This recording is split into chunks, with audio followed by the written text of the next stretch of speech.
साथियों, जब से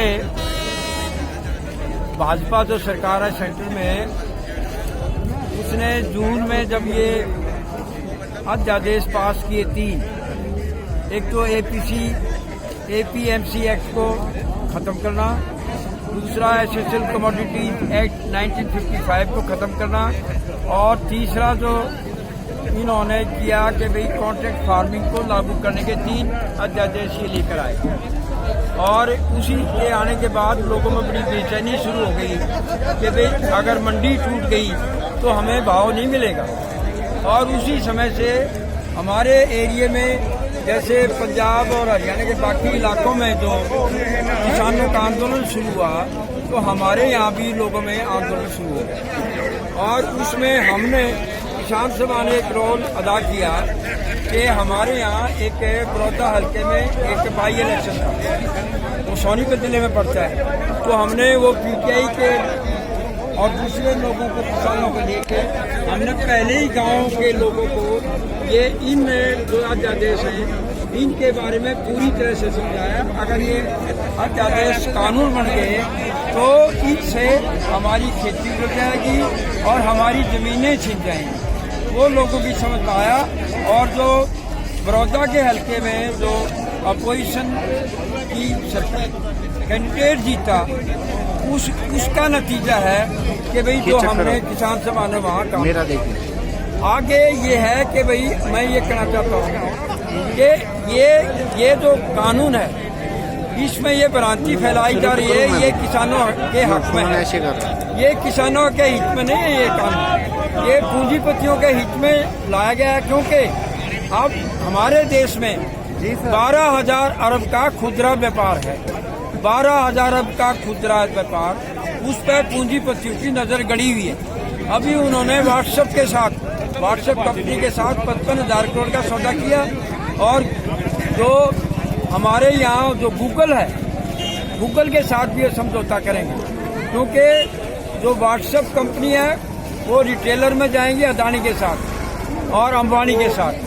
तो ये उनको सुविधाएं देने के लिए एएफसी जो कानून है, एएफसी जो उसको इन्होंने खत्म करने की साजिश रचाई है। प्राइवेट मंडियां वो बनाएंगे, प्राइवेट मंडियों में कोई कानून लागू नहीं होगा, उनको ना कोई आड़ती रखने पड़ेंगे और ना ही उनको कोई भी मंडियों को टैक्स वो देंगे। और वो चाहे जितना खरीदें, उनके लिए पूरा डाइल्यूट किया है, एपीएमसी एक्ट को पूरी तरह डाइल्यूट कर दिया। और उनको पूरी जगह कहीं से भी वो खरीदें, कितना ही खरीदें। जब ये एपीएमसी एक्ट को डाइल्यूट कर दिया तो दूसरा उनके सामने एक अड़चन थी। अड़चन क्या थी? वो अड़चन ये थी उनके सामने कि भाई उसका भंडारण कैसे करें, क्योंकि वो हमारे देश में एसेंशियल कमोडिटीज एक्ट है 1955 का, उसमें एक लिमिट है, उससे ज्यादा आप भंडारण नहीं कर सकते।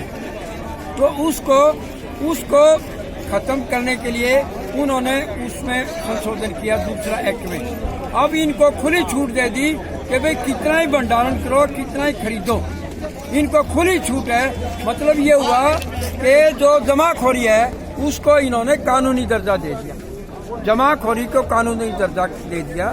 तो ये पहला एपीएमसी एक्ट खत्म किया जिससे वो कितना ही खरीद लें, दूसरा वो भंडारण की लिमिट हटा दी, कितना ही वो भंडारण करें। तीसरा उन्होंने खेती जो अपनी ठेके की खेती कॉन्ट्रैक्ट फार्मिंग को लेके आए, क्योंकि पूंजीपति अब ये करेगा कि दोनों उनकी जो सुविधाएं हैं वो मिल गई उसको।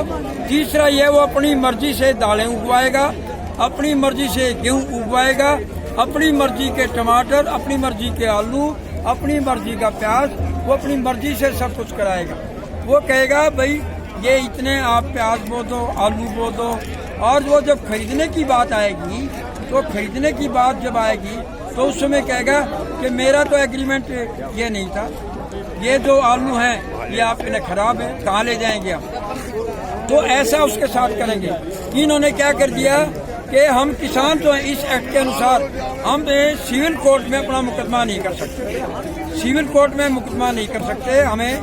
अब वो अगर मुकदमा हम नहीं कर सकते तो एसडीएम को और डीसी को दोनों को इन्होंने वो बना दिया, एक कमेटी बना दी कि भाई किसान को अगर कोई दिक्कत है तो वो एसडीएम की वहाँ पर जो है अपनी शिकायत करे और वो एसडीएम जो है वो फैसला करेगा।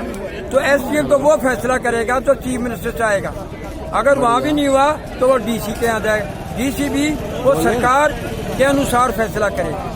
तो इसलिए किसान को इससे कोई फायदा होने वाले नहीं है और ये जो तीनों अध्यादेश हैं ये वापस होने चाहिए। अगर ये वापस नहीं हुए तो ये किसान को बर्बाद कर देंगे। अगला ये है कि बिजली बिल 2020 ये इन्होंने कर दिया भाई स्टेट गवर्नमेंट को बिजली जनरेशन का कोई अधिकार नहीं होगा, वो बिजली को जनरेट नहीं कर पाएंगे। हमारे हरियाणा में सारे थर्मल प्लांट बंद हो गए और वो सारे कर्मचारी बाहर चले गए। जैसे मंडियों से पल्लेदार और ये ट्रक के ड्राइवर ये सब बाहर चले गए, आर्थिक खत्म हो गए, अरबों की संपत्ति खत्म होगी। 3500 करोड़ हरियाणा में हर साल मंडी से वो हमें रेवेन्यू आता था, जिससे हमारे गांव में सड़कें बनती थी, स्कूल की बिल्डिंगें बनती थी, वो भी हमारा रेवेन्यू खत्म हो जाएगा। अब इसी तरह से ये बिजली बिल जो है 2020 ये भी सारा सेंट्रलाइज कर रहे हैं, स्टेट गवर्नमेंट को कोई अधिकार नहीं होगा। और आज जो हरियाणा में बिजली किसान को 10 पैसे यूनिट मिलती है वो बिजली हमें 9.5 रुपये 10.5 रुपये से ज्यादा महंगी मिलेगी। तो कोई भी किसान बिजली का बिल नहीं दे। स्मार्ट मीटर आ गए, 37 लाख स्मार्ट मीटर खरीद लिए हरियाणा में, 37 लाख स्मार्ट। इसका मतलब ये जैसे मोबाइल में आप पैसा भरते हैं वो पैसा खत्म हो जाएगा तो आपकी बिजली खत्म, गरीब आदमी इससे बाहर जाएंगे। और एक 5वां हमारे एनसीआर में इन्होंने कर दिया है कि भाई कोई पराली जलाएगा तो 1 करोड़ रुपया जुर्माना और उसको 5 साल की सजा। ये बताइए, तो इसमें ये 5 जो हैं ये वापस होने चाहिए, तभी हम मानेंगे, नहीं तो ये आंदोलन चलता रहेगा। और जहाँ ये धरना है हमारा, ये कुंडली गांव 1857 में इस गांव के लोगों के ऊपर अंग्रेजों ने कोल्हू फेर दिए थे। इस गांव के लोग, ये धरती लाल हो गई, यहाँ कोल्हू फेर दिए थे यहाँ के लोगों को और इनकी सारी जमीनें हड़प कर ली थी। आजादी के बाद भी इनकी नहीं मिली। तो हम ये सरकार को, मोदी सरकार को ये चेताना चाहते हैं कि तुमने लोकतंत्र की हत्या करी है, क्योंकि राज्यसभा में तुमने वोट नहीं होने दी। अगर राज्यसभा में वोट होने देते तो ये बिल पास नहीं होते, आपने स्टैंडिंग कमेटी में भेजना चाहिए था। ये बिल्कुल कॉन्स्टिट्यूशन का ये खिलाफ ये सारी कार्रवाई कर रहे हैं। अब जो जनता उठी है और ये हरियाणा, पंजाब, यूपी, राजस्थान, सारे देश का किसान जो है अब सड़क पर आ गया है। और हम ये आंदोलन जब तक ये कानून वापस नहीं होंगे ये आंदोलन जारी रहेगा।